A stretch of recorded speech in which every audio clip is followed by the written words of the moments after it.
சரோஜதி அம்மாவை பற்றி ஒன்று சொல்லியே ஆகணும். அது என்ன தெரியுமா? அவங்க ஒரு வெள்ளை புடவை கட்டிக்கிட்டு கையில் ஒரு வீணையை வச்சு ஏதோ ஒரு படம், எந்த படம்னு எனக்கு சரியாக தெரியல.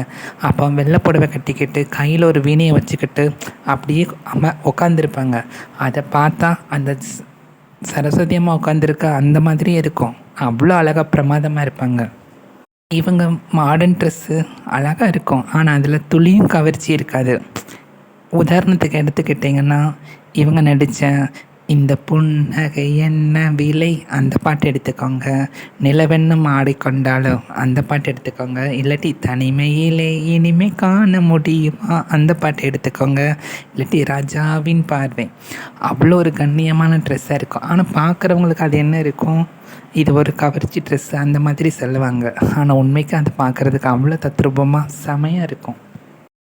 இவங்க எம்ஜிஆர் கூட நடிக்கும்போது ஒரு அழகு பதுமையாக தன்னோட நடிப்பை வெளிப்படுத்தியிருப்பாங்க. ஆனால் சிவாஜி சார் கூட ஆக்ட் பண்ணும்போது ரொம்ப 2 பேரும் போட்டி போட்டு நடிச்சிருப்பாங்க. எவ்வளோ பெரிய விஷயம் பாருங்கள். அந்த காலத்தில் அனைத்து நடிகர்களுக்கும் ஜோடி போட்டு நடித்தவங்க தான் நம்ம சரோஜாதேவி அம்மா. 1976 எடுத்துக்காங்க ஒரு 80 வரைக்கும் இவங்க நடித்த படங்கள் அனைமே பிரமாதமாக இருக்கும். எல்லாமே பயங்கர ஹிட்டு தான். காதல் காட்சின்னு கூட எடுத்துக்கோங்க. எம்ஜிஆராக இருக்கட்டும், சிவாஜி கணேசனாக இருக்கட்டும், ஒரு விரசம் இல்லாமல் ரொம்ப அற்புதமாக காதல் காட்சிகள் நடித்திருப்பார். ரொம்ப கண்ணியமாகவும் நடிக்கக்கூடியவங்க இவங்க.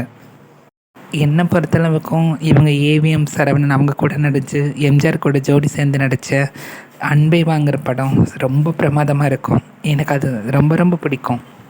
அந்த படத்தில் ஒரு பெரிய பட்டாளமே இருக்கும். எம்ஜிஆர் இருப்பாங்க, நம்ம மனோரமா, நாகை சார் இருப்பாங்க, சரோஜாதேவி அம்மா, எல்லாரும் போட்டி போட்டுட்டு சூப்பராக நடிச்சிருப்பாங்க.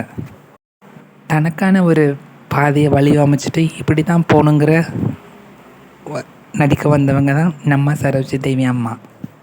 பொதுவாக சினிமாவுக்கு வந்துட்டாங்கன்னா பணத்தாசை கண்ணை மறைக்கும். ஆனால் இந்த அம்மாவுக்கு அப்படி கிடையாது.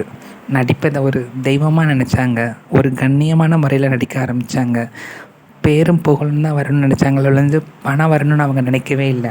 அப்பேற்பட்ட ஒரு அற்புதமான கதாநாயகி தான் நம்ம சரோஜாதேவி அம்மா. நம்ம சிவாஜி சாருக்கு செவாலியர் விருது கொடுத்தாங்க. என்னை பொறுத்தளவுக்கும் சரோஜாதேவி அம்மாவுக்கும் அந்த விருது கிடச்சிருக்கணும். அற்புதமாக நடித்து கண்களாலே வெளிப்படுத்தியவங்க.